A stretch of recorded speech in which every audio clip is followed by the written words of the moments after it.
తెలంగాణలో 2 రాజ్యసభ స్థానాలకు త్వరలో ఎన్నికలు జరగనున్నాయి. దీంతో ప్రధాన ప్రతిపక్షం బీఆర్ఎస్ వ్యూహమేంటి? పార్టీ నుంచి అభ్యర్థిని పోటీలో ఉంచుతారా? రాజ్యసభ ఎన్నికల ద్వారా ఫిరాయింపు ఎమ్మెల్యేలు ఇరుకుని పెట్టాలని గులాబీ పార్టీ భావిస్తోందా? బీఆర్ఎస్లో కొనసాగుతున్నామని చెబుతున్న ఆ ఎమ్మెల్యేలు తాము ఏ అభ్యర్థికి ఓటు వేశారనేది పార్టీ ఏజెంట్కు తప్పకుండా చూపాల్సిందేనా? పార్టీ ఫిరాయించిన ఎమ్మెల్యేల విషయంలో స్పష్టమైన వైఖరి తెలిసే అవకాశం ఉన్న తరుణంలో బీఆర్ఎస్ వ్యూహం ఎలా ఉంటుంది? కేసీఆర్ తుది నిర్ణయం చివరకు ఎలా ఉండబోతుంది? ఇంతకీ రాజ్యసభ అభ్యర్థులపై పార్టీలో జరుగుతున్న రెడ్డి కాంగ్రెస్ రాజ్యసభ ఎంపీ అభిషేక్ సింఘ్వీల పదవీకాలం ముగియనుంది. దీంతో ఇప్పటికే కేంద్ర ఎన్నికల సంఘం షెడ్యూల్ రిలీజ్ అయింది. ఈ నేపథ్యంలో రాజ్యసభ ఎన్నికల్లో బీఆర్ఎస్ పార్టీ పోటీ చేస్తుందా లేదా అనే చర్చ పొలిటికల్ సర్కిల్స్లో జరుగుతోంది. ఇక సంఖ్యాబలం ప్రకారం 2 రాజ్యసభ స్థానాలు కాంగ్రెస్ పార్టీకి దక్కే అవకాశం ఉంది. ఒకవేళ పోటీ చెయ్యాలని అనుకుంటే గులాబీ పార్టీ వ్యూహం ఎలా ఉంటుందనేది ఆసక్తికరంగా మారింది.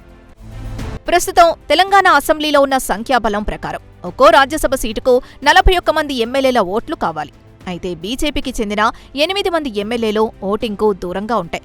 ఒక్కో రాజ్యసభ సీటుకు 38 మంది ఎమ్మెల్యేల మద్దతు అవసరం అనే ఈక్వేషన్స్ తెరపైకొచ్చాయి. ఇక అధికార కాంగ్రెస్ పార్టీకి 66 మంది ఎమ్మెల్యేలున్నారు. సిపిఐ ఎమ్మెల్యే ఒకరు, ఎంఐఎంకు చెందిన 7 ఎమ్మెల్యేలు మద్దతు తెలిపితే హస్తం పార్టీ బలం 74కు చేరుతుంది. దీంతో నేరుగా 2 రాజ్యసభ స్థానాల్ని గెలుచుకోవాలంటే ఇంకో 2 ఎమ్మెల్యేల ఓట్లు కాంగ్రెస్ పార్టీకి అవసరమవుతాయి. లేకపోతే 2వ ప్రాధాన్యత ఓట్లను లెక్కించాల్సి ఉంటుంది.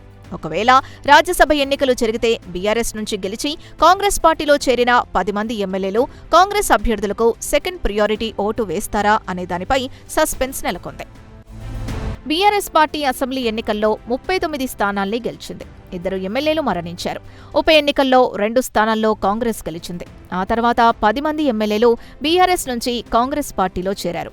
దీంతో బీఆర్ఎస్ బలం 27కి చేరింది. ఇక పటాన్చెరు ఎమ్మెల్యే గూడెం మహిపాల్ రెడ్డి కాంగ్రెస్ పార్టీపై అసంతృప్తితో ఉన్నారు. మరోవైపు 10 మంది ఎమ్మెల్యేలపై బీఆర్ఎస్ సుప్రీంకోర్టులో అనర్హత పిటిషన్ వేసింది.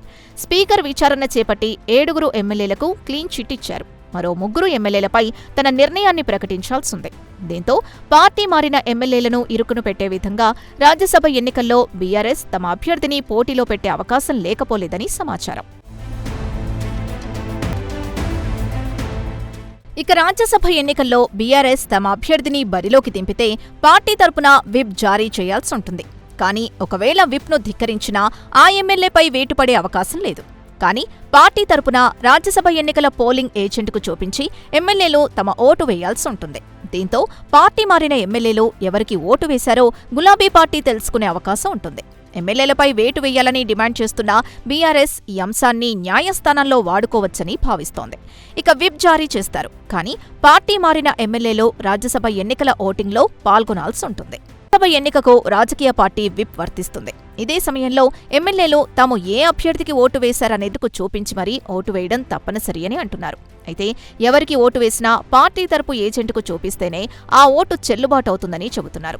తద్వారా ఫిరాయింపు ఎమ్మెల్యేలు ఎటువైపు ఓటు వేసేది తేలిపోయే అవకాశం ఉంటుందని అంటున్నారు. రాజ్యసభ ఎన్నికల్లో గెలుపోటములు ఎలా ఉన్నా పార్టీ ఎమ్మెల్యేల వైఖరిని ఎండగట్టే అవకాశం ఉంటుందన్న చర్చ బీఆర్ఎస్లో నడుస్తోంది. పార్టీ అభ్యర్థిని బరిలో దింపి విప్ జారీ చేస్తేనే అందుకు అవకాశం ఉంటుంది. ఈ పరిస్థితుల్లో గులాబీ పార్టీ ఎలాంటి నిర్ణయం తీసుకునే అవకాశం ఉందని రాజకీయ వర్గాల్లో తీవ్ర చర్చకు తెరలేపింది. మొత్తానికి రాజ్యసభ ఎన్నికల్లో గులాబీ పార్టీ తరపున అభ్యర్థిని కేసీఆర్ పోటీలో ఉంచుతారా, ఫిరాయింపు ఎమ్మెల్యేలను ఇరుకున పెడతారా అన్నది చూడాలి.